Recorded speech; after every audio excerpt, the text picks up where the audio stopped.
Hello and welcome to Meeting People with me, Amal Pandey. Meeting People is a podcast where I have long conversations with adventurous, rebellious, and sometimes courteous free spirits. Tell us a bit more about what is the Crown Manor Club? What is the Crown Manor Club? What is the Crown Manor Club? And yeah, where are we? And what is it that you do here? Crown Manor Club is it's a boys' club set up. Well, it was amalgamated in 1939, backed by Winchester College, still backed by them today. It was set up for boys in Hackney, for a deprived area, to have somewhere to go, to enjoy themselves and try to achieve. I don't think in the early days, most of the stuff I've read wasn't so much on sport. It was just a meeting place where they can meet up. A lot of boys in those days, they were taught all kind of stuff, even to just hold a knife and fork properly. When you look back on and read some of the annual reports. So that's a brief history of the boys' club. Where are we today in 2024? We're still going, which is a testament to, I would say, to the committee, the many different committee and chairmen over the years, and the connection with Winchester, and in the early days of the London Borough of Hackney, what supported the club. Times have got harder over the years. Yeah, with less and less funding, but we're still here. I think most of the parents are happy that they send their boys here. So what do the boys do? Why do they come here? I think for two reasons. One is a lot of mums want their boys to come here. They prefer them coming here than on being on the street. It's a place to play and learn to a certain extent in a safe environment. And if you speak to a lot of mums, that's why they're here. For some of the other boys, what make their own way is to do sport, work on their bodies in the gym, and also to some of them, it's for advice, because we don't advertise it a lot, but we speak to a lot of the 15, 16-year-olds, and they come to talk to us about the problems they're having, not only at home, but just involved with school, and I would say a lot of the problems that the average 15, 16-year-old will have. They're going through puberty, but it's not only that. To me, at that age, it's one of the most dangerous age for a young boy in London at the moment, between the age of 14 and 16. So they've got to deal with all the pressures, what life brings to them. So let's zoom out then. It sounds like the Crown Manor Club is this island of stability within Hackney where boys can come and just feel safe and can progress. But what is causing them to have that need, macro or culture-wise? I think it's a hard one, because they come to us for all different reasons. For some, will use sport, but it's not really sport. Because when they talk to, what's the word for it? They kind of, I wouldn't say they hook onto certain staff. They feel more comfortable with certain staff. So certain boys will open up more to someone like Brenda, who's our liaison officer. Certain boys will open up more to their particular football coach, or certain boys will then speak to me or speak to Andrew, because we've been there a long time, but also I know some of their parents. But they will come and talk about just the problems they have, not only at schools as well. And especially at the moment, we're having a real problem with, I would say, culturally with a couple of the boys. I don't even like having a dig at schools, but there's a big problem with schools between year 6 and year 7. Right. A crossover at this moment.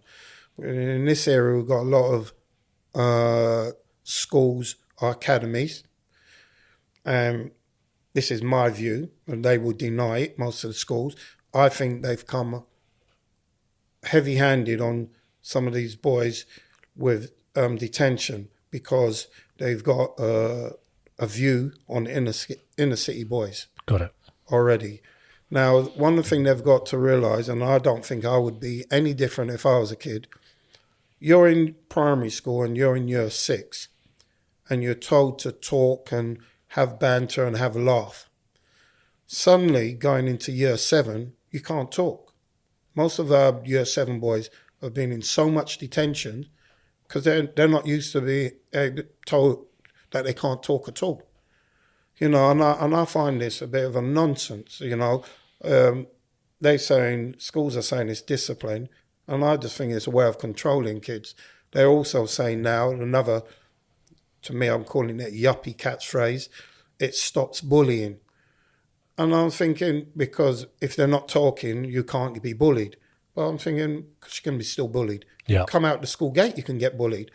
You know, so I'm looking at these schools of today and I'm thinking, well, what's your real reason? I know times have changed. I remember when I went to school, a lot of the teachers lived in the area.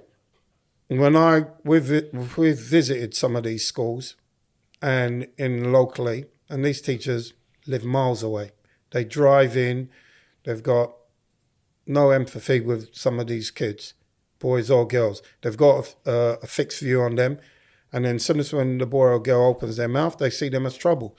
So a lot of the times the boys come to us, and they're telling us their problems, but we're just saying, look, you know, these are the rules, you got to do it.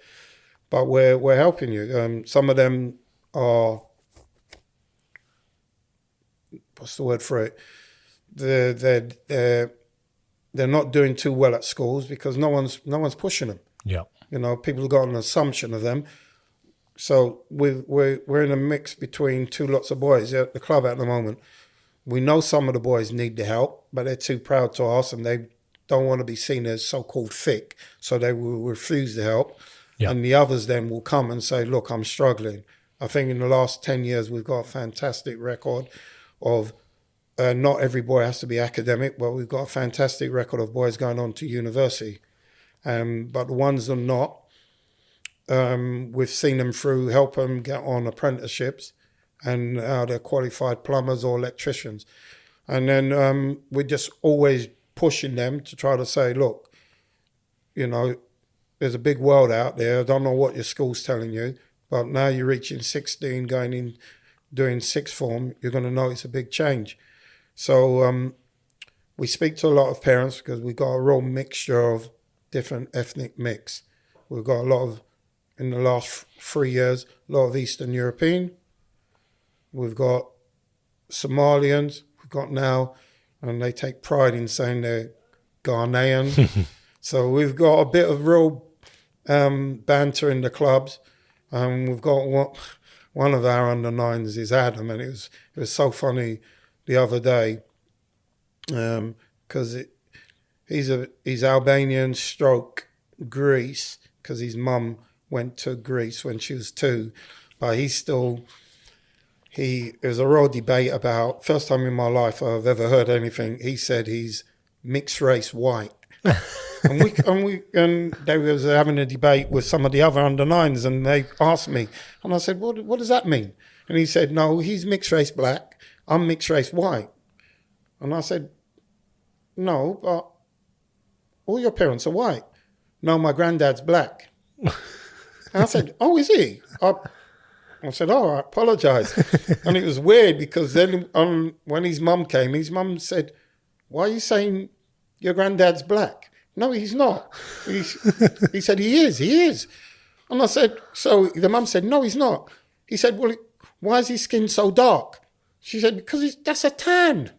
I said, Tan, it was just so That's funny. the Greek coming out. Yeah, Yeah. that was so funny. And then she said, we lived in Greece for a long time, so his skin got darker. Yeah. And your granddad's Albanian. And it was just funny. So we have a real mixture of different boys in the club. I think I wouldn't know what all other clubs do. I've tried visiting a few. We've had a lot of input now from parents taking their boys from other clubs, bringing them to Crown Manor. Yeah. Because it was funny because they're saying that we've got structured activities. It's not just somewhere where they can just hang out and do nothing. And because they seem to get in more trouble. I'm more involved with about 3 clubs locally. I'm always looking at what they're doing. They're more backed by Hackney, but they're good at what they do. One of the clubs we work quite closely with, we want to try to do some joint bids for the summer project. So yeah, let's double click on the schooling challenge. It feels like one of the purposes you're serving is this sort of role model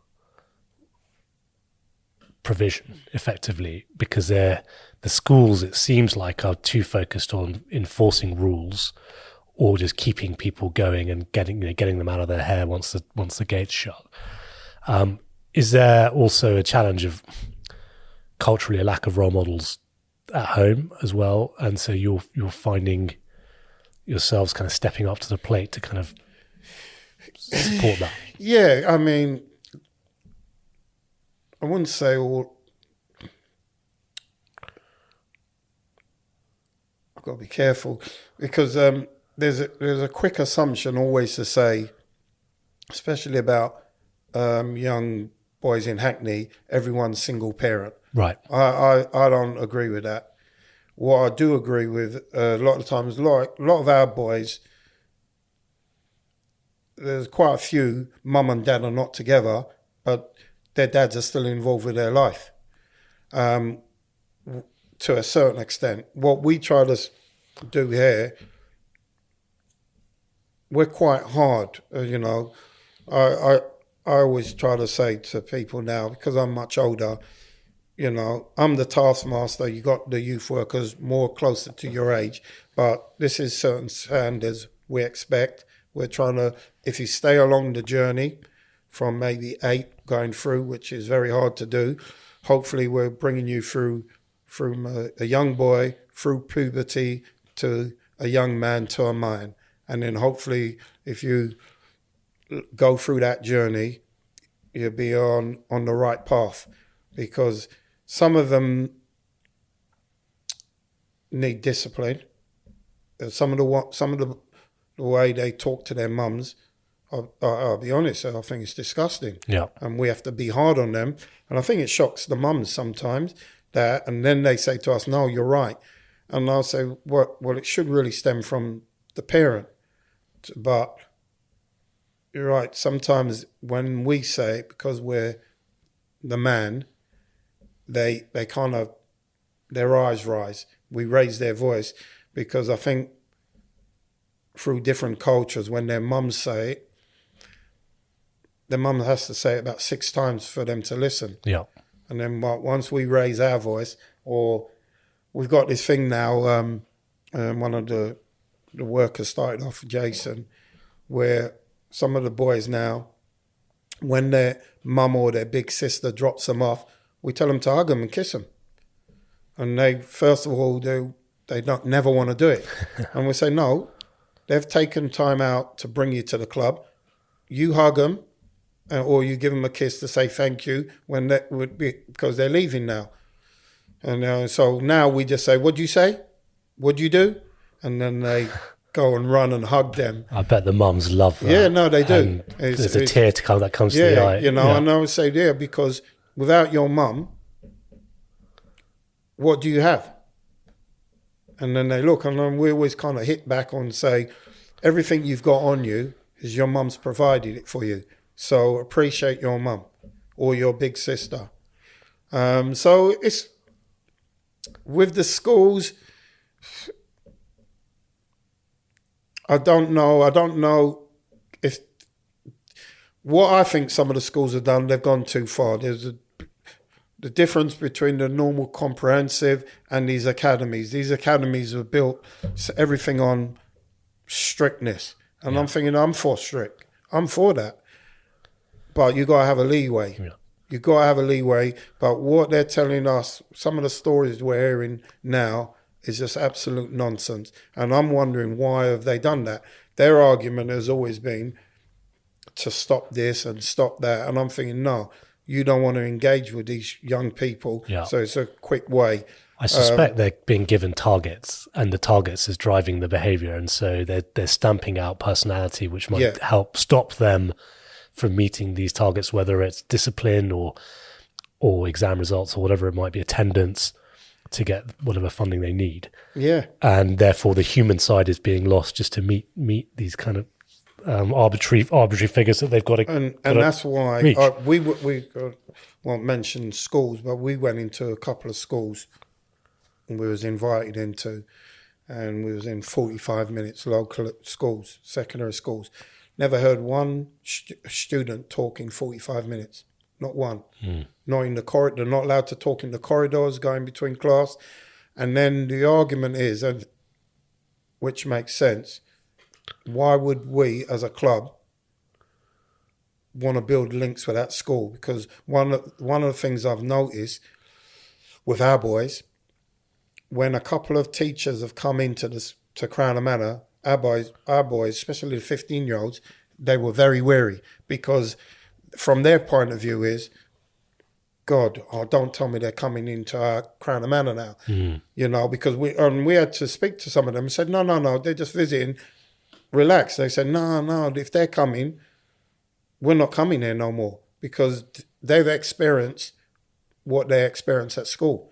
And they feel coming here, even though we're probably maybe even stricter than the school, but there's boundaries here. And what we try to say to them is, we want the best for you. We will try to do anything what's available, but you have to have a respect for the building and a respect for your peers. Yeah, I remember speaking to one of the boys who comes here, and he put it really well. He said, the club enables boys to express themselves. So strictness is, as you say, important.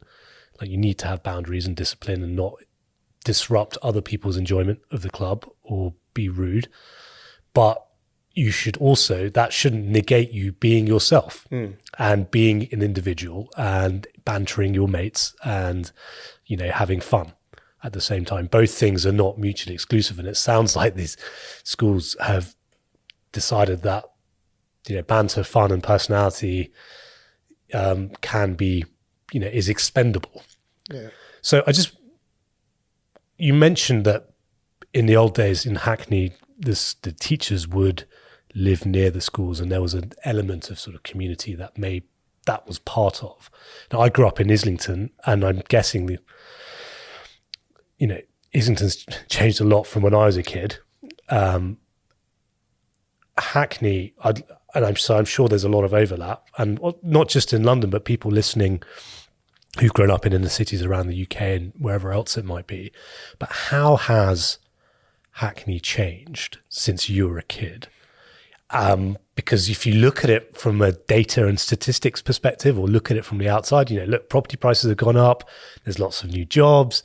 It's, there's lots of fancy coffee houses. You can pay £4 for a latte and get, and it's very artsy, and you got Shoreditch and it's very hippie and lots of offices. But is that hiding some of the reality, the challenges of Hackney? Or is Hackney, would you say, has come on a lot? I would say it's hiding a lot of it. People like to say, I keep hearing this argument, and Hackney's this great big melting pot where everyone mixes. I've never heard so much rubbish in my life. Really, when you really look at it, I'll say, well, we've got every different cultural mix in Hackney, but when you really, and no one doesn't want to admit it, when you really analyse it, no one don't really mix. People will have Kurdish or Turkish, British black, white, everyone will be in Hackney, but They'll they stay don't to their know- tribe. Yeah, they stick to their tribe. What I do see more and more is what's much more different to when I grew up, and I'm hoping it will change for the better. The younger ones don't really see colour as much as when I grew up or when I first came to this club. I see a lot more younger ones, and I listen, even the boys in the club, I'm amazed when I'm seeing, not amazed, but I know how they are, when I hear boys having sleepovers. You know, in my day, God, it would never happen. Well, in terms of like mixed, Yes. like So you'd sleep over with your friends, but it's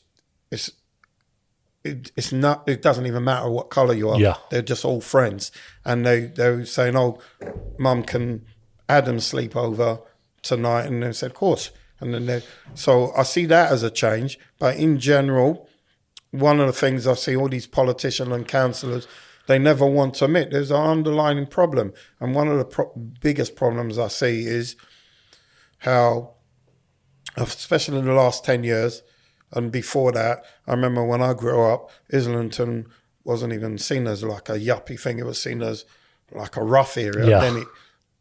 Then it changed.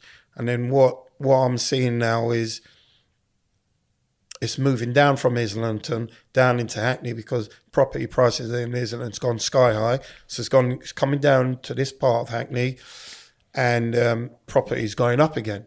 So we have all these people arguing now, what is Hackney? Because we're on the borders, Crown Manor. yeah, Just down the road.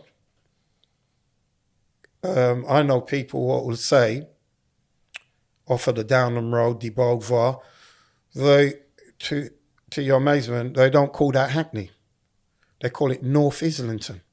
right. Because that stigma, they want to be, and I'm saying to people, no, it's Hackney. No, it's North Islington. And I thought, what are you talking about? But that's the name now they've given themselves. Yeah, no, I've got like I used to live in Kilburn after when I was working, and Kilburn's next to West Hampstead, and West Hampstead's this place that everyone wants to be, and Kilburn, is nice, but like it's less, well, let's say relative to West Hampstead. And I, knowing London very well and having lived in Kilburn for a bit, I've had two occasions in my life where people who used to live in London, I'd ask them, so where did you live? And they'd go, West Hampstead. And I'd be like, oh, no way, I lived in Kilburn. Whereabouts in West Hampstead were you? Because I used to go to West Hampstead all the time. And I'd see their faces drop because they're like, well, it was Kilburn, really. And so, because, oh no, he knows, he's going to figure my bullshit out. And like, so you see this kind of like people not wanting to, associate themselves with certain places. And it's very amusing, actually. And I can see it more and more in this part of Hackney, where I have no problems with. To me, everyone, you live, you move, you go where's best for you. Yeah. But don't suddenly try to change it and change the whole focus, the whole criteria. And a lot of times people don't like what I have to say because a lot of these, I'll call them young couples moving in. They get themselves on the school boards, Yeah. and then they change the dynamics of the schools because they're the new power brokers in the area, and you're thinking, well, you're not really for the young people in the area. I wrote on my management report a couple months ago. Might not have went down too well, but I was being honest. I grew up 40 odd years in Stoke Newington, and then you've got areas now in just down the road from us. The Beauvoir's there. Further down, they call it De Beauvoir Village, and then you're thinking, you don't even come up this area, but you all kind of like call it yuppified down that way. Stoke Newington's the same thing. So you go Church Street, and there's restrictions on what business now can set up on Church Street. And I said, bit by bit, that's how you re-gentrify the area, and then people brought up there somehow, bit by bit, you move them out. I look at in the last 10 years, all these flats were just built around here. There's hardly any family, when the council first said they was moving them out to redo the flats and bring them back in, they're not here. No. And we knew the families, we knew the boys in them, and the girls in them. They're not here no more. You get this in Chapel Market in off Upper Street as well, where you got this market now. Well, it's been there for over 100 years. Traders come in, set up in the mornings, and you've had all, as you say, young couples working in finance, very well. That they've moved in and they don't like the noise, and so there's a big tussle going on in the council between people who've been here doing, business and trade versus the people who are worried about, I think, this property price. The wanting to keep their property prices up is driving their behaviour versus what's right for the local community. And this crowding out gentrification thing is a challenge. I mean, I remember one of the mums here at the Crown Manor telling me it's got so expensive to park, it's almost easier to get a parking ticket. Yeah. Versus paying for parking because, she's got she works in the decorating trade. Yeah. She's got to drive her kid here, and then she's got to drive off to paint. I mean, she is a single mum. I know you're saying that, but we talk about the mother's load. She's got a real load to make sure her son's safe, and then go off and earn some money. And it's become so difficult to drive around here or to park, and you've got to pay congestion now, and ULEZ and all these things. So I feel like there's a big the London I knew versus the London today is a big culture clash happening, and it's the poorest that are probably, the ones who are going to suffer the most in the shakeout. No, definitely. I so far we've been lucky, but I've always been waiting for someone above us, the flats above us, to put in a complaint about the noise, because wherever you go, you always see it. And I think out of the something like 84 flats above us, something like that, there's only one family, and bit by bit, you always feel that they're going to make noise sooner or later, put in a complaint. I don't know who to. There's always these noisy boys outside, but. Well, in the early days, we had a couple of people come down to the club when we first moved in, and I just said to them, look, this is our land. We just allowed you to live above us, so you're not dictating to us. And then she didn't like it at the time. But we've never, I don't know if she's still there. They were accusing our boys of all different things when we first moved. Their bike shed's always been broken into. They said, if it's not the boys, is it the staff? Wow. And we said, is it the staff? Wow. So we had all that in the early days. But, I'm one of those firm believers. I listen to councillors and politicians about Hackney all the time, and I think that, to be honest, I look at them and think, you're either deluded or you don't see the picture, because I can walk you around certain parts of Hackney in the winter months, and you wouldn't walk there, and you would then see a different side of Hackney. Yeah. Everyone sees now the prosperous, or the side what they want to see, and says Hackney's doing brilliant, and then you speak to other parents and boys of parts of Hackney where they come from, and you thinking, God, I mean, we've got some boys take 3 buses to get here. They live that deep into Hackney, and their parents that say, because they're just happy for them to come here 3 times a week out of the areas they are, where they live. And we say, what about getting home? So we have a real problem. We play football matches in a midweek league over Market Road in Islington. And for some reason, I've always had rows in the league. To me, they just should do it the other way around. The older boys play late at night. And to what time are we talking? We refuse to go past 8:30 and start at 8:30. Our latest fixture is 8:30. Yeah. Now, finish 9:30, 9:45. Other teams would go on, start at 9. And I said, well, if we get a 9 o'clock fixture, we concede the game. because Wow. our boys have to make their way home, and that is and And they got to go to school next and day. they go to school, Yeah. but the leagues and them are not bothered. And my argument is, why don't you let the young ones go first?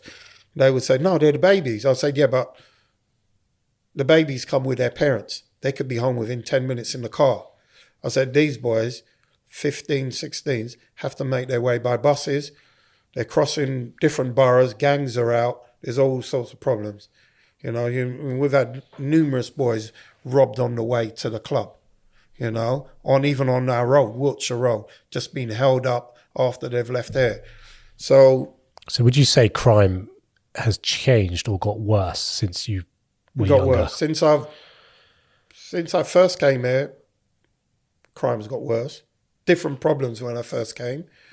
When I first came there, this might be off the subject, this was the area of the home of the National Front when I first came here.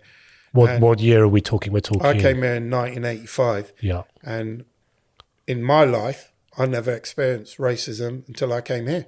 Where did you come from? Where was? I was in Stoke Newington. Okay, got it. Yeah. And I didn't experience racism at all until I came to this club. And the aggression and the grief of the members and the staff and people waiting. I remember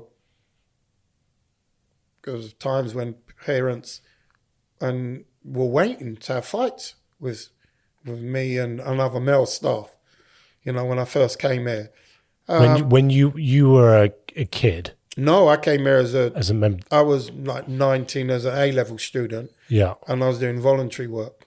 Got it. And I used to go home thinking, and I used to say to my friends, this club is amazing. It was a great experience because I thought, what an experience coming to a boys' club where you can play football, table tennis. Never experienced it.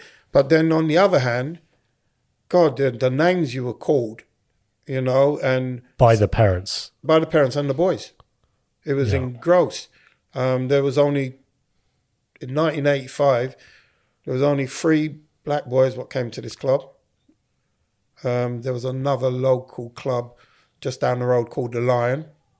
Now, rightly or wrongly, from what I was told, a lot more black boys went to that club. This club had a stigma as being a racist club, an NF club.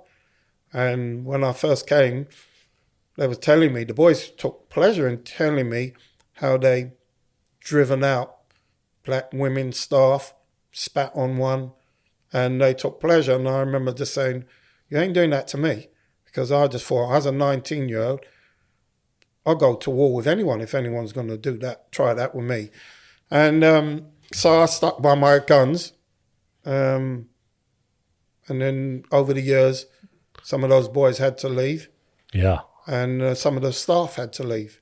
Well, it feels like, I mean, from your comments earlier about, you know, boys having sleepovers and you know, parents mixing, that's been a real positive development. Yeah. But interestingly, as the borough's got wealthier, in inverted commas, the racism problem, which has receded, which is great, but the crime problem has accelerated or changed in some ways. Yeah, one of the things I noticed when I first came, there was always like gang problems. But when I first came, there was gang problems between estates. So I knew of the Marquis and Packington. Yep. And then would come over to fight Colville or Debova. So it was like Hackney versus Islington. It was like a common thing. And I used to think, what's this? This is madness. Why are they like that? But I never could get the answer for it. People just used to say, the boys in the club used to say, some of them, our boys weren't, because we're on the border, half of our guys in those days were Islington, half was Hackney. And they used to say, that's how it is. People will just pick something. Yeah, if it's not that, it'll be something else. Yeah. But over the years now, seeing it now, it's just changed drastically. Whereas, you know, there's people just rob anybody. And They don't care how old you are, what colour you are. And who are they? Are they school boys doing that, or Yeah, older? they're all. I would say they're all between the age of 14 and 18. Wow. You know, when you speak to the police, and you think, I can understand their view. They can't be everywhere. They can only act when the crime's taking place. But by then, it's all right, you're coming round to the club now, but those boys don't hang around after they rob someone. So they drive around in the car, you're not going to see them. And this has got worse. Yeah, I would say especially in the last 5 years, So it's got worse. And if it's over the last 5 years, I'm guessing the preconditions or the ingredients were probably, before then to allow that to now be manifesting itself over the last 5 years. We've talked about the police very briefly, talked about schools. And so the police can only come in when a crime is happening or after the offence is taking place. You guys, youth workers, youth clubs are there maybe to keep boys safe, but also as a preventative measure for some boys who may go that way to being part of that crowd. If we step back, what's missing? Is it culture? Is it society? What's getting us to this point? Are you guys a sticking plaster? Or what's another example? Let's say war, right? Like you're the field hospital in the war that's after the battle dealing with, or during the battle dealing with injured soldiers. But what is the war? How do we stop the war to get to so that you can retire effectively and not need to be here? I don't know, to be honest. I don't know if you can stop it. I think human nature, I guess. Yeah, I think it's like human nature. You're always going to have good and bad.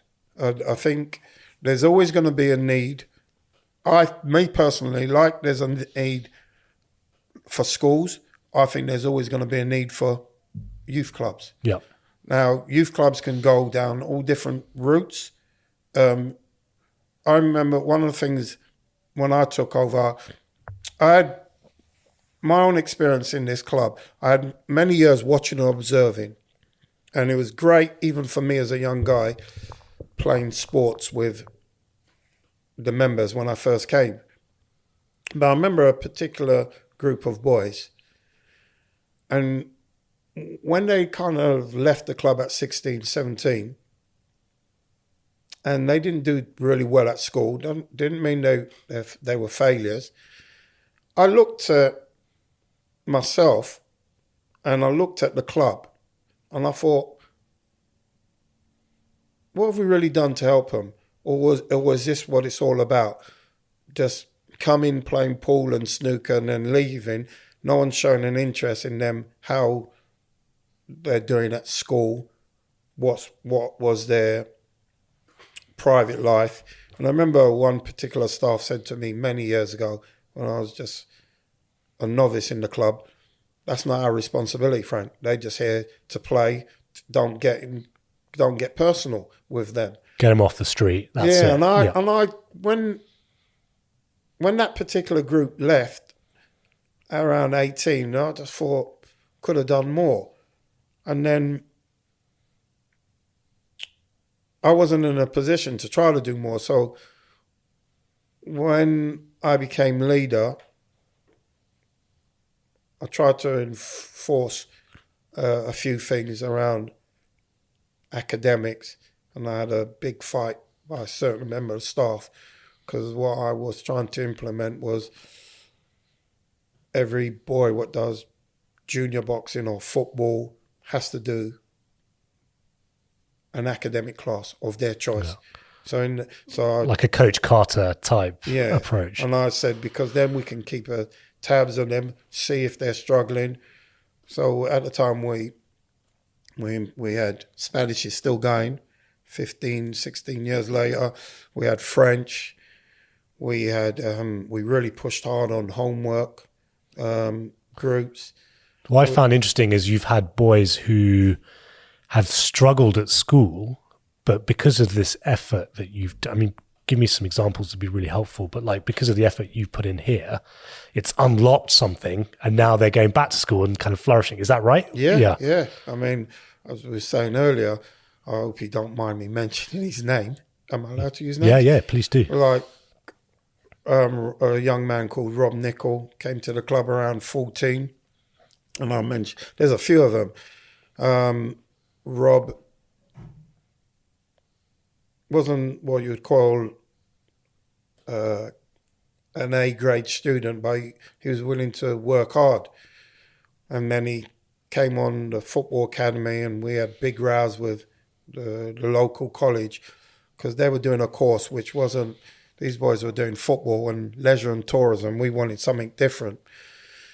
And we had a big college staff meeting with parents and ourselves, and the college was saying to the parents, we're the professionals, who do you trust? You know, us or someone like Frank. And I remember Rob's mum saying, if Frank says my son can do more, I'm backing him. And I was quite pleased she said that. And a few of the others did as well. And then Rob's just gone on. We saw him, he put in a lot of work, a lot of graft. We got him through. We moved college to City and Island College. We were, as a football academy, was the first pilot scheme at the time to do BTEC sports science in the country. They had a lack of staff to do it because it was a novelty. So they roped in myself, and Richard Allen at the time was the club leader. They said, you guys need to help teach. And I said, me? Oh, God. And they said, you got qualifications to help on these different units of sports science, which we did do. And we got someone like Rob through college. And then he went on to do a degree. And then he went on to become a qualified school teacher. And after, I think it was 2 years, I persuaded him to become my assistant at Crown Manor. And then within a couple of years, he became head of education at Queen's Park Rangers Football Club.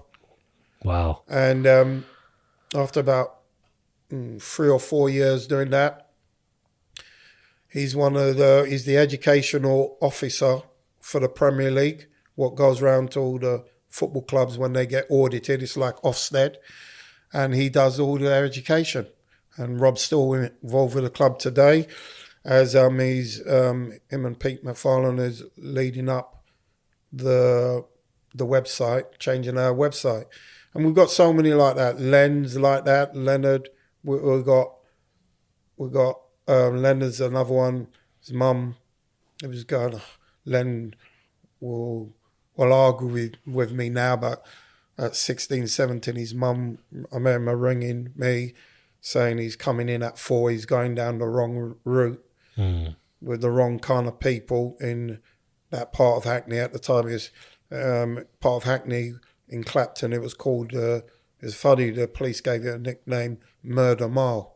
It was on the news, everything. Wow. And his mum was really concerned he was going down the wrong route. So we had some, nowadays they would call it tough love. We had some strong words to discipline him. And now, absolute joy seeing him. He might be passing there tomorrow, actually. He's gone on, he was a goalkeeper coach, part-time at Arsenal Football Club. He's worked for Tottenham and Spurs, but he's also a qualified teacher, works in a secondary school, and he's the head of year 9 in a secondary school. We've got so many examples like that. We've got young guys, at the moment people are saying Crown Manor have taken over Arsenal Football Club because the under-23 coach is Mehmet Ali. He works side by side with Arteta. Mehmet came through the club again. People always didn't think they were going to achieve. We got Michael Donaldson, on Arsenal's under-16s coach. He's got his 2 businesses. One, many years ago, he won Young Interpreter, what do they call it? Entrepreneur of the Year. Yeah, he's also Antigua's national coach, isn't he? Yeah. Yeah. And then we've got Eddie Munnelly, another one from Hackney. Went over, done a 4-year scholarship degree in Los Angeles, came back, was working in a bar, couldn't get a job. Now Eddie works for FIFA. He's in Tanzania they set up these academies. He's one of the main coaches. He just done a year in Finland. He's now doing a 2-year stint in Tanzania. And all from Hackney, from this club. And we've just got young men all over the place now, what we would officially call tough love. I wouldn't call it tough love then. It was just some strong words about looking at your life, where you want to go. The club will help you, but you're going the wrong way at this present time.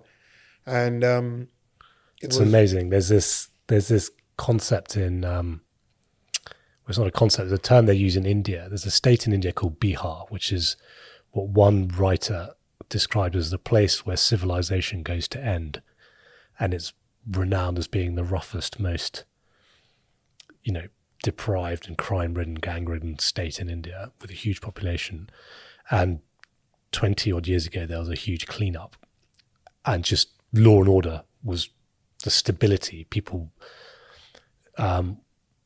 felt safe and comfortable to then start a business, go down to school. And it's now one of the fastest growing states in India because what they call the safety dividend, because that simple thing of just providing stability and a bit of tough love and some tough words has created, you can't even measure it. And so again, the other thing is this sort of, the butterfly effect, where a butterfly beating its wings in Brazil creates a hurricane in Europe. You've actively unlocked potential for boys to have a positive impact on the world in a way that you'll never be able to fully calculate or measure, but just small, not small, I don't mean to belittle it, but like what's effectively things that you seem small at the time but are now just really having a dramatically positive impact on the world does it help you sleep better at night, or do you just feel like, God, it's just an onslaught out there, it's just wave after wave and it's just never going to end? Or does it help you do these little stories of over the years that you've been doing this keep you going? It keeps me going, and then it's good to see these guys from, I call them, even though they're still involved in some kind of output in the club, but I can always look back on them. But then I look at the present day ones, or the ones maybe 5 years ago, and we're still working behind the scenes with some of them, because some of them have had problems, but they don't like to advertise it. So when does youth work stop? To me, it never stops. If you come through Crown Manor, it's not just about a particular age group. If I can still help you and you're 24, 25, or even a young man, because they still come for advice, and that's what we do. As I said before, we got a couple of our young workers, Spike, Uche and Flameur, even though they're youth workers, part-time youth workers there, I see that as my role still to mentor them, to get the best out of them, because their careers are just starting, and I want them to go on and really thrive. And they might end up leaving the club, like most youth workers will. They've all, as we said, Archie, Marlon, Leonard, they've all came through the club as part-time workers as well, to help them when they financially was as a student, but they've gone on to great things. So I'm always pushing Uche, Flameur and Spike to achieve. What's your goals? You've got potential. And then we've got the younger ones. We've got a few now at uni. I was moaning at one last night because he was saying he's got to catch the 8 o'clock train from Houston back to Manchester. He's got an exam on Friday, but he's doing basketball. He was down here to do a film shoot for an advertising firm. So I was just having a go at Pisco and said, no, you need to catch that train. You know, and he said, Frank, I'll get it. And I said, well, 7 o'clock, I'm coming down and tell you need to move. So we're always, it's not, to me, there's this view through the youth service that youth work stops at a certain age. It's intriguing because what is a youth? Because when I first got involved, they had these age barriers. They used to say 11 to 16. And I thought, that's nonsense. So I used to say, what happens if you're under that? That's not a youth. That's like creche, baby. So I remember when I first got involved with the club, it was on the old Ken Livingston ILEA, and that's what they would give grants for, 11 to 16. And bit by bit, I've seen them changed age. All I've always used to moan about, you need to try to catch, well, as a boys' club, the boys at a younger age. If you reach, some of these boys are on the street by 13, and it's very hard to change them. If you can get them at a younger age and try to drill in certain things, you've got a better chance. So what's the youngest the club takes? We've got a junior club now, really starts at 7, but we give a squeeze if you're just over 6.5 and you can show that you can hold your own in the club a bit without babysitting. Yeah. So we start really around 7. And then over the years, I'm seeing the age range. Now, people always make comment about Crown Manor being a boys' club. I think we're the only one left in Hackney. But what they're not saying is very smartly how they use the age range. So suddenly now a youth is gone from 11 to 16 up to now they're saying 25.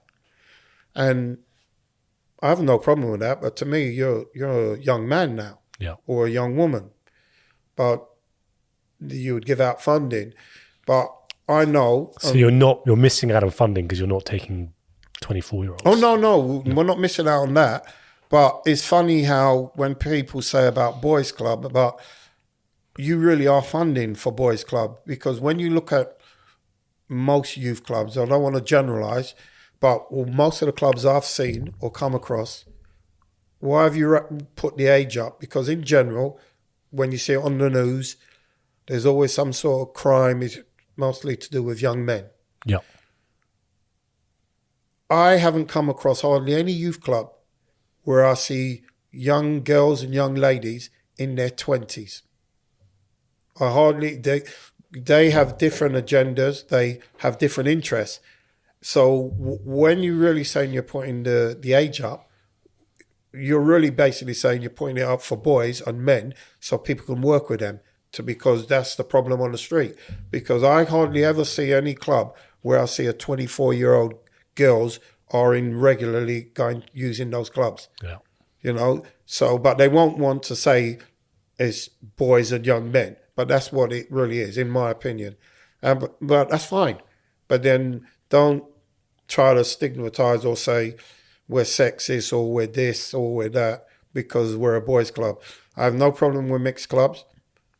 I have a sense of purpose that at this present time, and maybe there will always be, I'm not sure, there is a case to work with young boys and men.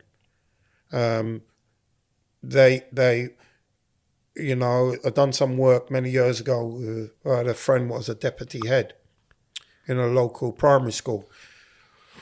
And he asked me to come in for a week to just observe and give him feedback. And apart from him, there was no other male teacher in the school. Yeah. But one of the things, and I was, you know, and I don't like knocking parents, but I could see I watched and observed, and for a whole week, and then bit by bit, he said to me at the end of the week, "What did you observe?" And I said, "I noticed a couple of boys at the time, their heads dropped the more the week went on, and it was purely because, and I don't think as parents, I know parents are busy, and I don't think they realise the damage what's affecting some of the boys. One of the things was that they're doing work in school. These were like year 5, year 6 boys. And every time the parents came to pick them up, I noticed that the boys wanted to show them what they'd done.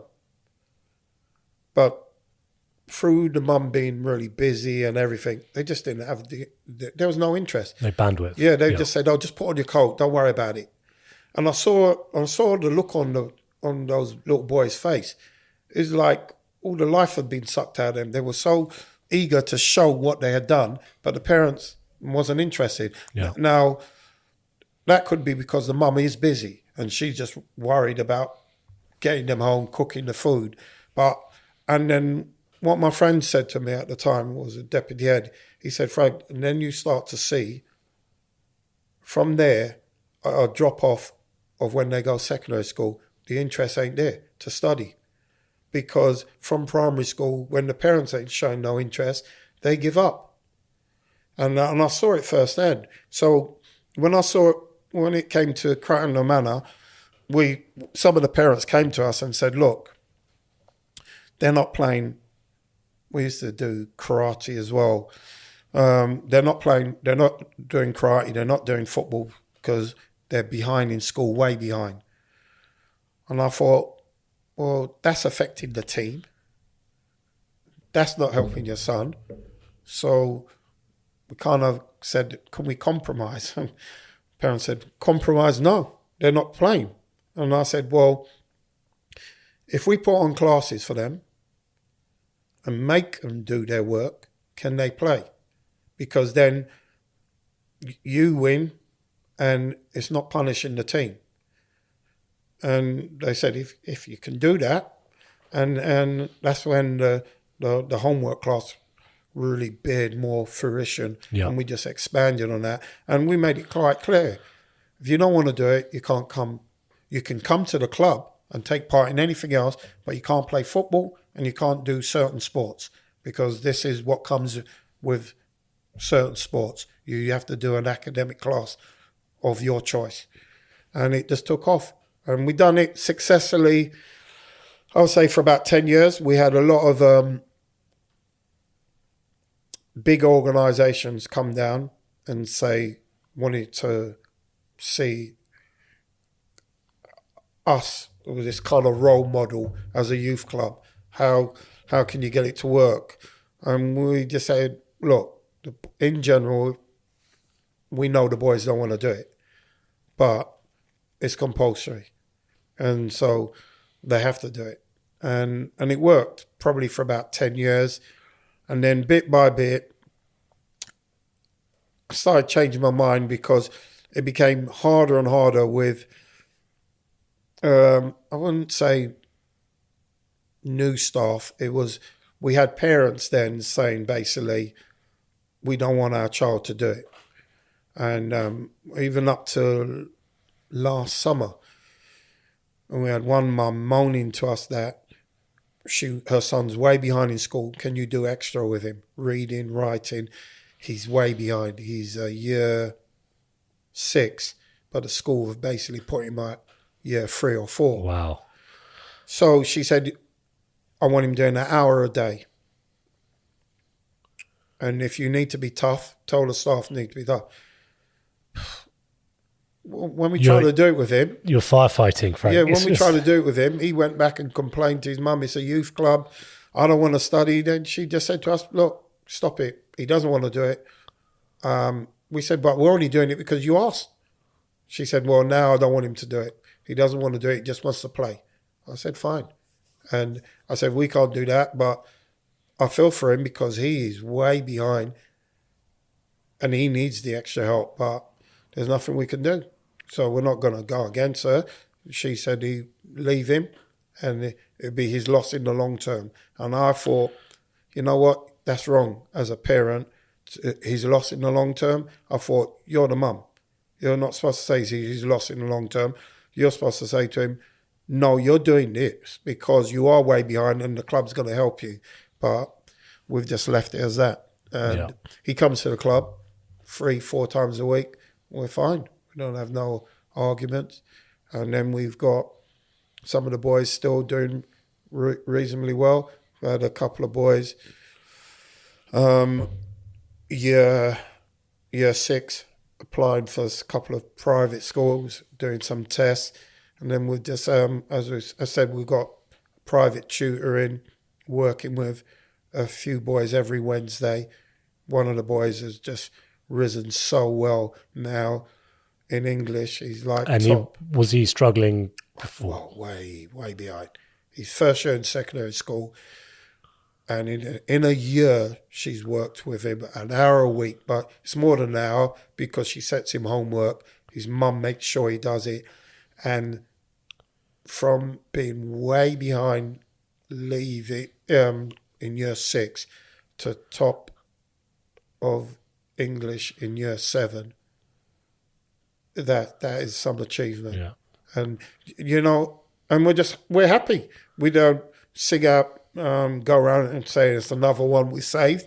That's not what it's about. It's about we're just there to help them if we can. There's a lot of, basically everyone's got inbuilt potential that is untapped, either because of either bad parenting or challenged parents for whatever reason, or because of poor schooling, or because of safety. And you guys are firefighting effectively to mop up where you can, but you can't be everywhere fighting every fire, putting every fire out, especially if the other pillars, the school, the parents, aren't doing their bit. And I mean, how you said you don't want to generalize about single parents and this being a single parent issue, but to me, intuitively, putting Crown Manor Club one side, but looking nationally, there must be some impact of this breakdown of a 2-parent nuclear family where you've got at least, it doesn't matter what gender they are, it doesn't matter necessarily whether one's a man or woman. It probably does actually, but let's just put that aside for one moment. Different gender roles playing different parenting roles, but just having 2 people in the house every day, so that when one's feeling tired or overworked, the other one can go, look, listen to your dad or your mum, do your homework when the other one's overstretched. How much of this is a problem of a lack of 2-parent families, whatever gender they are? It works both ways, because I look on it in this day and age, and we had this discussion, me and some of the staff.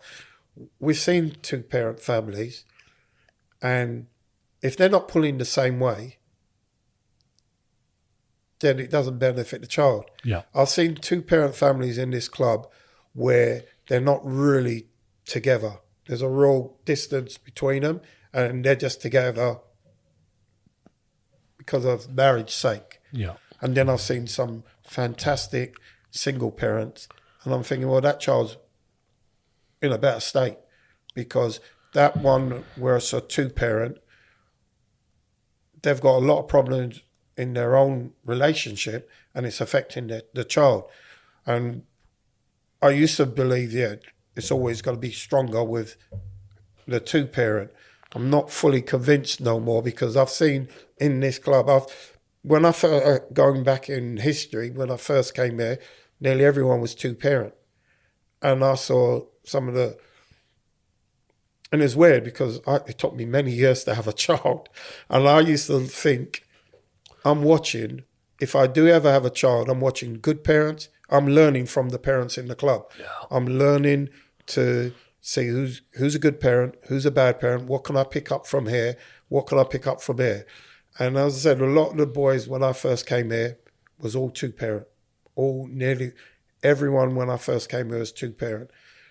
And I saw some terrible parenting, and I still see it now, 2-parent and single parent. But I've seen some real strong single mums which I look at and I'm thinking, wow, I don't know how you do it. You're working, and you're the breadwinner, but I'm so proud that you brought up this young boy, and then, but it does help. You're right. You're correct in saying I have seen some of the present day two parents where they try to play one, but then the dad will, or the mum, one of the, whoever it is, will say, no, didn't you hear what your dad or your mum said? Yeah. And they are like the role models. So one of the things, what we tried to do was, a couple of years ago, I'm going to try to do it again this year. As our club, we more see women than males bringing the boys here.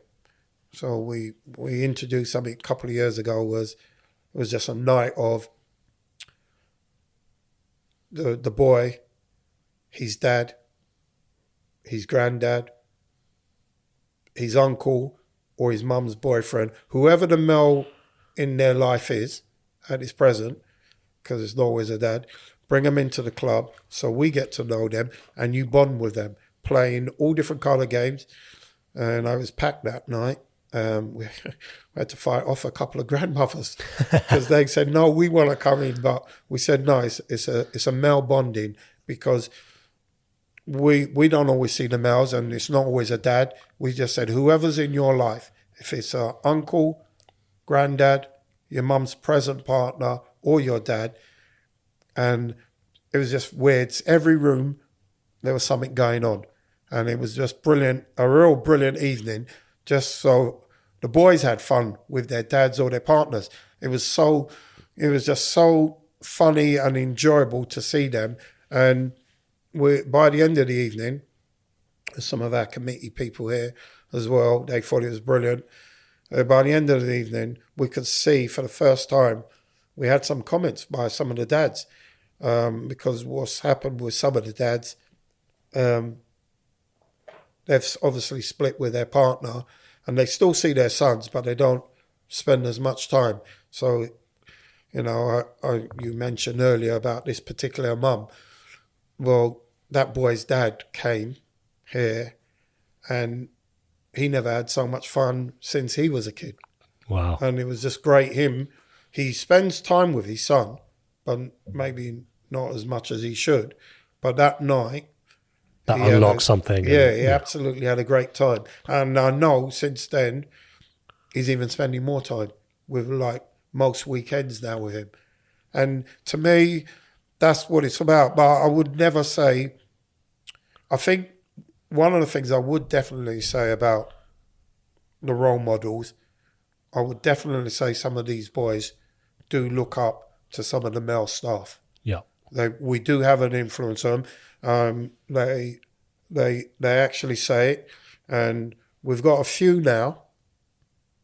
What's come through, was grown up and didn't even know the club still existed, and they've brought their sons here. So they're saying, "That's what." A couple of them said, "Frank, you still here?" I said, "Yeah." And he said, "Oh, so we've got a couple of little ones, 8, 9-year-olds." And then I dug up. You'll have some grandchildren coming soon, Frank. Oh, exactly. I dug up a photo of one boy's dad, and I said to him, "Can you see what one was your dad?" There was a group of about 5 boys.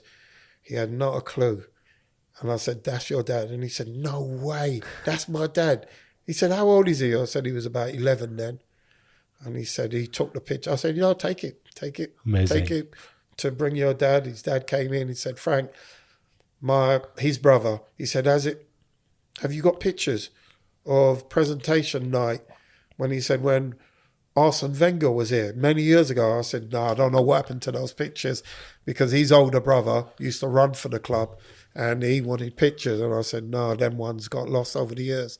So we've got a history, but we've got a real hardcore presence, and it's changing. We see different communities, different kids. But one thing I just say to people, it might sound kind of cheapish the way I say it, because people say, oh, different ethnic background, different culture. And I just say, boys are boys. You know, I said, once they come through Crown Manor, we don't have no outside nonsense. We make it clear. If you got any kind of gripes, or if he's from this area, what's he doing there? I say, once you come through this door, you're a Crown Manor boy. Yeah. So no nonsense. And we've been lucky so far. We haven't had no major incidents over the years. And I also think anyone who tries to play this or have this sexist argument that it's just because it's a boys' club, it's in some way sexist. I think if you know nothing about youth work and you know nothing about the Crown Manor Club, maybe I could sympathise why certain people might think that. But the moment you do 10 minutes of work or digging or understanding, I think it comes clear, and we don't need to explain it. You know, everything that you've said up till now explains why it's not about exclusion or sexism in any way. It's about fulfilling a certain need, and providing a certain type of stability for young boys that has an immeasurable impact on people around them. I think, what makes you optimistic, I guess? Actually, let me answer it. Let me ask it another way. As you know, I have a kind of closing question, which I call the long bet, which may be a chance for you to put some optimism in, maybe not, but let's try. But I say, you know, you've got a 10-year view. What do you see happening over the next 10 years, whether it's something you'd like to happen or something you think will happen? And don't ask me why it's 10 years, but it is. And whether it's positive or negative, go for it. And then let's see, it'll be interesting to see what you think. The reason I think this one's interesting is in the first episode I did with a guy called Simon Evan Cook.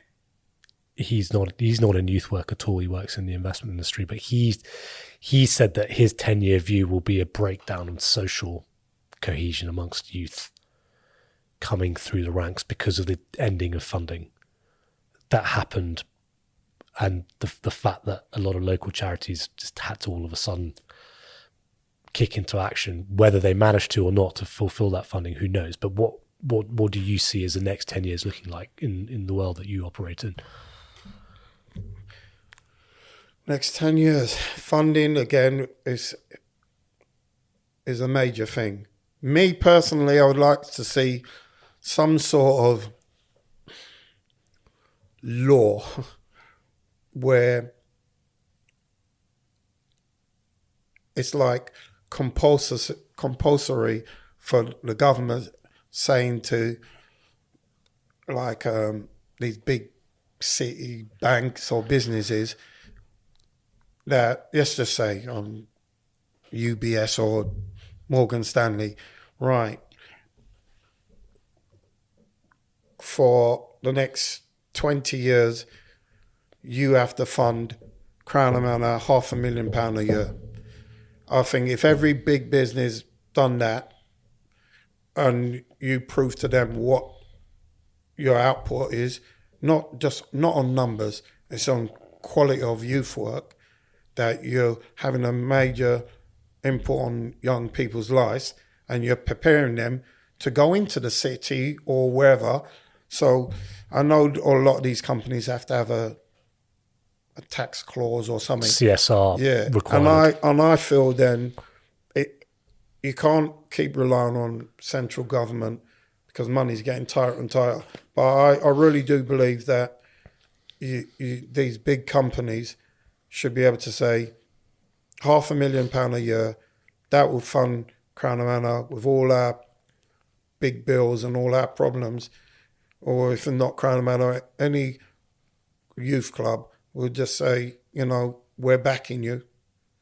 And it would stop, it would allow you then to not only expand, but try different things. Because one of the things, we've got a small staff team, very small, for a youth work club. We got I think it's 3 full-timers. And there's this myth about we've only got, 6 part-time youth workers, actual part-time youth workers. And that's a small team. What club opens 5 days a week, but we do a lot on weekends as well.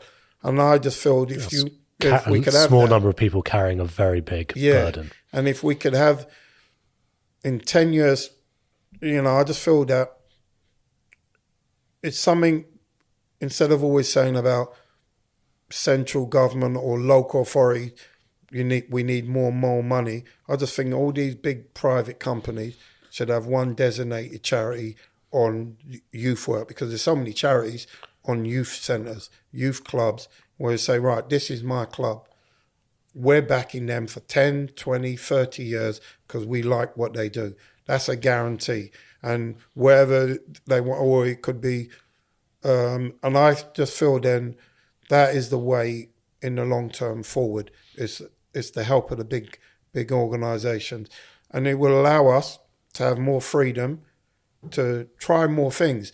There's so much more things you can do as a youth club, but everything comes with a cost. And then you start analysing and say, no, let's just stick to what we can do, because we haven't got the funding. We can train staff as much as we want, but sometimes they're not the experts in their field.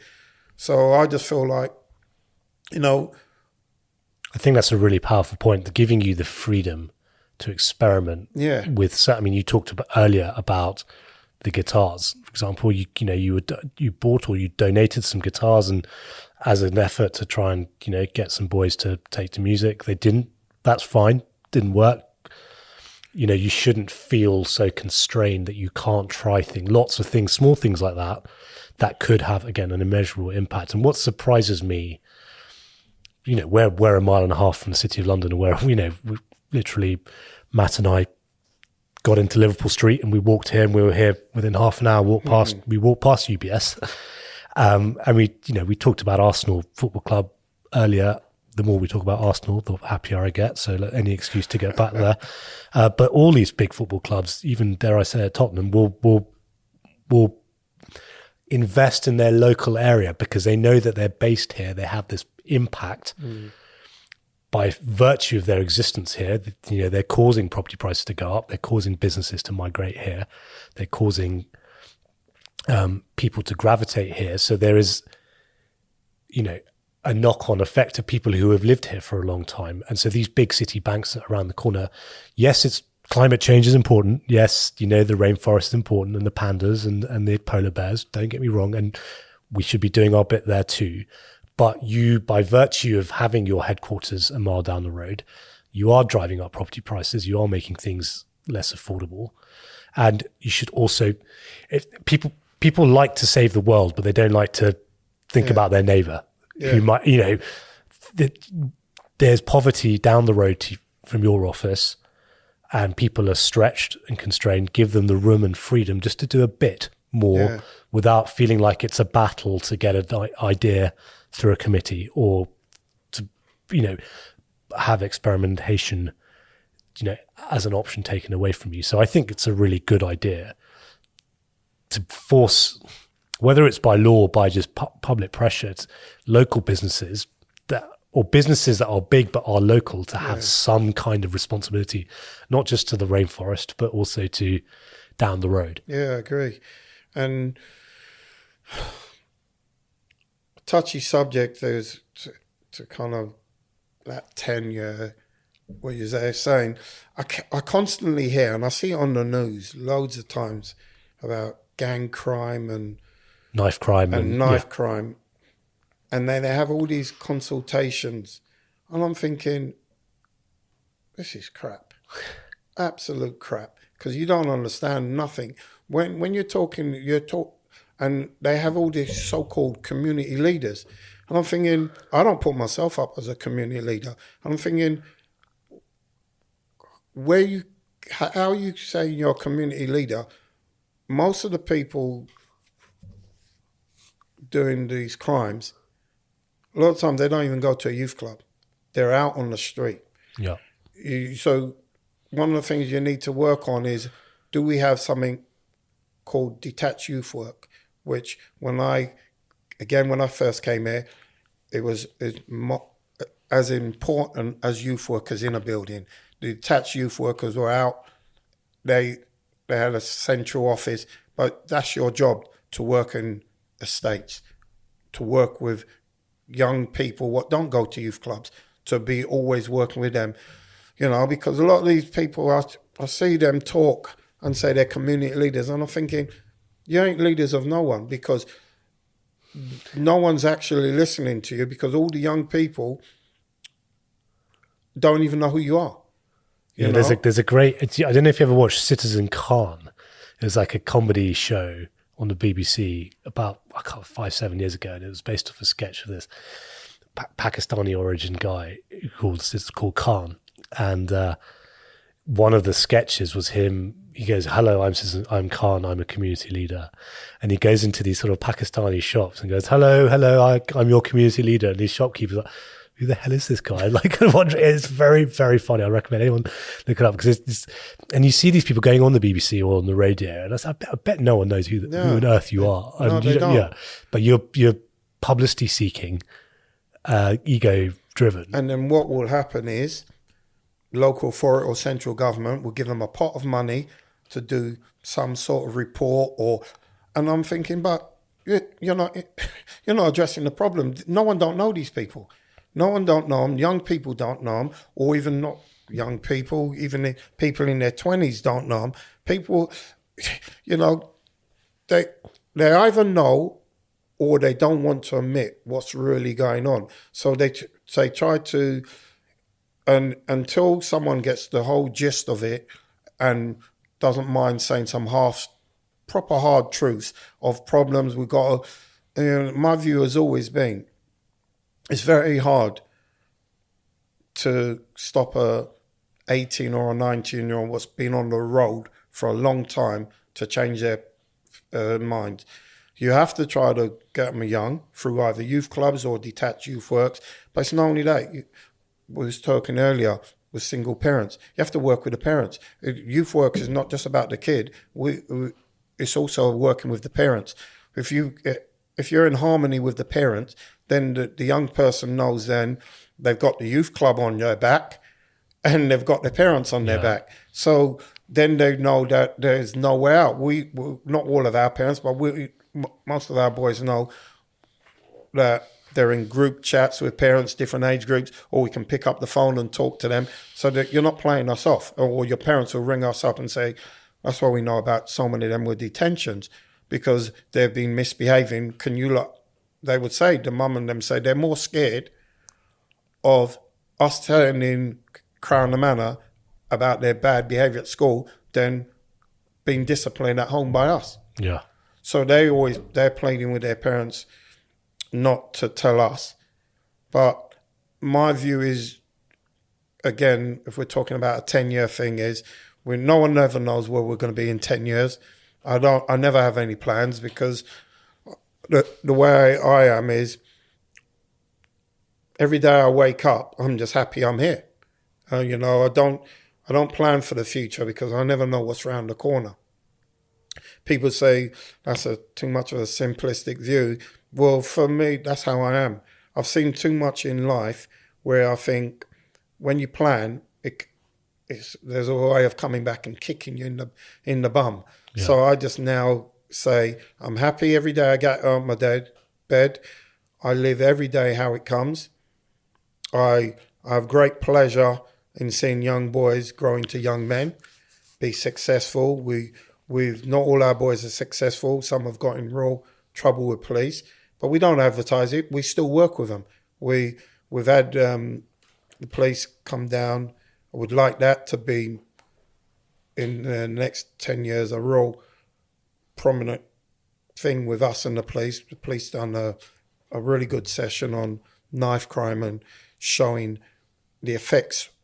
It was quite scary. You could see some of the teenagers, how it affected them, how affect a knife the damage it can do on you. But we wanted it hardcore to make sure some of these boys actually see what it can do. Years ago, now I think it's healthy for the police. I think it's healthy for youth clubs. Many years ago, when I first got into youth work, part of the police training was being in youth clubs. They were called on their training things police cadets. So it's good for you're building a relationship with the police. And that's not happening now, is it? No, they stopped that many years ago, and I think it's wrong. Why do you think they stopped that? I think they were saying at the time, a lot of community groups thought it was wrong. I didn't, because one of the things I thought benefits, because everyone's got stereotype views and no one's perfect. A lot of the police, Metropolitan Police, originally come from out of London. So you've come with whatever view you've got of Londoners. To me, your training, obviously your training is the law, but you got to know about inner city people, inner city cultures, how to talk to them. And I used to see, when I first came to the club, some of the police cadets never made it onto the police force because they had some of the most outrageous views on members of the so-called minority, ethnic minority. Was that, and I remember the leaders at the time told their supervisors, but some was brilliant. I remember some saying it's changed their mind.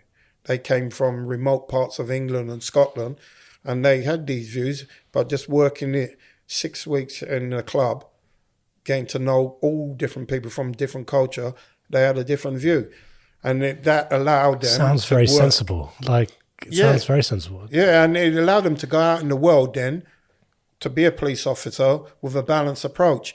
And so we tried still to get the police here as much as we can. I guess also on the flip side, it demystifies, as you say, people have stereotypes in their head, and it demystifies for the boys. These are just human beings who also have your well-being, and they're not this oppressive. Exactly. And maybe you're coming onto that, but no, exactly. Because one of the things you see, because it doesn't matter who you are. Myself, when I was a young guy, you got an opinion of the police. Your first contact. My first contact as a 12-year-old wasn't good with the police. And so you have this thing. But when they're in the club, seen as a youth worker, it's breaking down those barriers, and all that you want at the end of the day is for everyone in society to get on, including the police. And young males, young females from all different sorts of society, and where the young people don't have a myth about the police don't have a myth about them, because straight away there's barriers. I'm much older now, but I'm still wary of them, the police, and that's from my first input as a kid. And that stuck with you. Yeah, and that's always stuck with me, because so you can imagine some of the young ones today, they will have the same kind of opinion, their first contact with the police, if it's negative. And it's always been from 12. I remember when I was at uni, and I got stopped. I was in the West End 3 times at my uni, and I was on the top of the crossover between Oxford Street and Tottenham Court Road. And I remember I could take 2 buses to go home, either 38 or 73. So I always stood on the corner. Whatever bus I saw, I would run to the bus stop. And 3 times I got searched. Just for running for the bus? No, just being on the corner. Everything thrown out into the street, all my books, everything, then name checked. And everyone automatically, it's human nature, think I must have done a crime. You see people stopping. Yeah, everyone's there just watching, thinking, they wouldn't be holding him up if he didn't do anything. And then they said, you haven't got anything on your record. And I said, no, I haven't. And they said, well, there's been a lot of drug dealing in this area. Why are you just standing at a corner? I said, I'm trying to explain about the buses. Oh, is that a fancy answer? And then by then, I was 20, 21, and I'm thinking, you know what? Nothing's changed. And I can see young people of today having the same view, nothing changed. But what we've tried to do, we've had a couple of times Islington Police come and do some good stuff with us. One time they came round, we made them come round with their sirens pumping. And all the kids said, "Oh, police, what's that?" We didn't tell them what's coming. And then it was a bit of a real fun thing, because we said, "No, you can go in the police van and they can drive you around," because we made them come round in their sirens just to show that there is a police presence. And they were speaking to the boys. The boys were asking, "What's this for?" It was real good fun. Amazing. And we just want more of those kind of interaction. A lot of the times they say they can't because cutbacks and they don't. One of the worst things I think through the cutbacks is you don't hardly ever see a policeman walking the beat no more. And I think as a kid growing up, I think you need that to stop crime as well. Young people need to feel safe. The most crime there is at this present time is young on young. And if people know police are always in this area, not in their cars, but walking up and down, and bit by bit they get to know you, or they might know a couple of the shops, I think the crime rate will go down. I think it will, because people will say, "Oh, PC Joe Bloggs is in that area all the time. He's always around." I mean, every politician promises Bobby's on the beat, and it never seems to. I don't know why.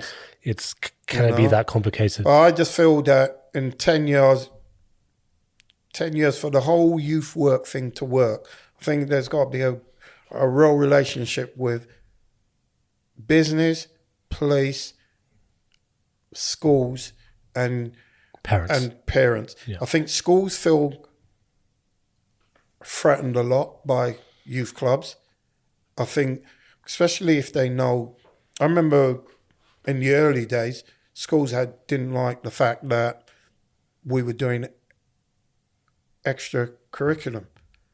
They were saying, "Well, why is your child doing that at a youth club? We're the teachers." And we say, "Well, we might be seen as youth workers, but nearly all our staff over the years have got degrees and qualified to teach as well. But why you feel threatened? We're trying to help you to have an easier life at school." But they don't. Or to me, then again, is it their own biasness and ignorance that you don't want to push certain boys and you want them to flop? So easy now. See so many of these prudent units spring up. And then a kid raises his voice, "Oh, you're a troublemaker, kicked out of school, you're going to go to a unit." I think those things are disgusting. There's always been problem kids at school. That's part of it. You got to work with them. You don't know. Well, one of the things I was saying to someone the other day, kids are kids, boys, girls, doesn't matter who it is. They might be a problem at school, but do you know the underlying reason why? They might have serious issues going on at home. It could be a cry for help. Why they're a problem at school?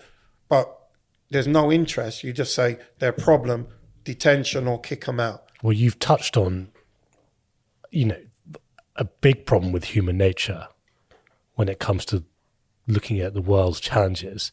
Some people will say we need more funding for education or better schools. Some people will say we need stronger policing. Some people will say the family is broken, we need to re-incentivize. And some people say we need to, more youth work. And we have a real silver bullet mindset where, like, if we fix this one thing, everything will be fine. And actually, what you're saying is it's teamwork, it's positive sum. We need all of it. And we need to work together rather than see each other as the enemy or only one thing taking priority over the others. Yeah. So fingers crossed, lots of people listen to this and will take that on board, and everyone's got to do their bit, whether it's UBS or whoever it is down the road, to the mum trying to be stronger with all that she's got going on, to tell her kid to do her homework, to you guys getting more support. So one thing I just want to finish on, you mentioned you try not to see every day. You try not to plan for the future. You just get up and you take each day as it comes. Do you ever imagine another future for Frank? Like, do you wake up some mornings and it has to be like, drag yourself out of bed and do it again? If only, or is this, do you feel like you've got your mission? And like, when you mean do it again, do you see an alternative future for Frank? in youth work? No, just that isn't in youth work. You're 18 or you're 21, and you just like, or is this what you feel you were chosen to do? Yeah, I'm not sure. No, I think I was saying earlier, Matt was saying it's one of those things where it's not, most youth workers don't do it for the money. It's not a greatly paid job. It's a job where you don't do it for praise. I fell into it, I'll be honest. I didn't see myself as a youth worker. Wanted to be a history teacher. But with as a young man growing up, I had quite a hot temper. And I remember coming out of uni, going back to my old secondary school, because I had dreams of that's where I wanted to teach. And which school was that? It was called Hackney Downs Boys School. Now it's Mossbourne. Right. And I remember being in the corridor and I heard a kid just going off on a teacher. And I thought, God, times have changed. In my days, the teacher would have knocked us out for being rude. And I just thought, with my temper, I can't be a teacher. I haven't got the personality, because I would have flipped, because we couldn't have been rude to teachers in those days. But now, I don't know, I've done quite a few different things involved with pro club football. But I think if you want to call it a calling, I've seen the what's the word for it? The fulfillment and the enjoyment of young boys coming to young men, what schools gave up on, and where they are now. Schools and colleges could never say, we knew you'd come through. And now, I've seen a couple of colleges use posters and saying, look at how successful our ex-students, but you didn't want an arm at all.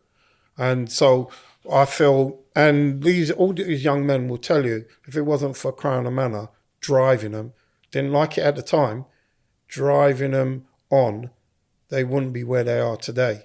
And so that to me is fulfillment. I look back and I think, and then we've got a new batch, as I said, first year degrees, but also we've got a group of 15, 16, 17-year-old, they're in the crossways of their careers at the moment. And very peer group pressure influence, I would say. Yeah. I find more than ever, more young people than ever before are led. None of them don't want to have their own individuality. They will go with the flow. And we're trying to, especially in the club, try to say to the young guys, have your own personality. Don't just say, some of them will say to us, yeah, but everyone does it. So if I don't, I'm going to look the odd one out. But you don't agree with it, so don't do it. Or you got your own taste. But I feel that could be like society in general. Yeah. And it's less and less of them having that personality. So I'm not sure what my calling is or what I would do. Well, I think listening to it, we all know, you've had an immeasurable impact on and I've used the word immeasurable too many times in this podcast, but I think for good reason. We've got a saying, which I'm sure you've heard many times, skin in the game, which effectively is about encouraging people to feel the consequences of their actions. And it's a big challenge in business and in politics and in life, where, an example would be, the Romans would force architects to sleep with their family under bridges that they designed and built, so that the architect had skin in the game. They didn't build something faulty because their family would therefore suffer if it was faulty. The level above skin in the game is soul in the game. And that's for people who aren't doing it to avoid the downside. It's because they're in it. And I think, Frank, you, of all the people I've spoken to, live and breathe that concept of soul in the game. And, the word inspiration is used too much, whether it's on, Pop Idol or, Dancing on Ice or whatever it is. But, I think it applies here. So I just want to say a big thank you for taking the time to talk to me, but also a big thank you on behalf of all of us Londoners, Brits, because you're doing, not to put it too mildly, you're doing God's work for, and I'm not a religious guy particularly, but it feels like that term applies here. You're at the front line in the war hospital, the field hospital. So yeah, big thank you, and keep it up, because the world needs more Franks, to be honest. So, hopefully this helps them. Oh, thank you. No, thanks. Thank you. Brilliant.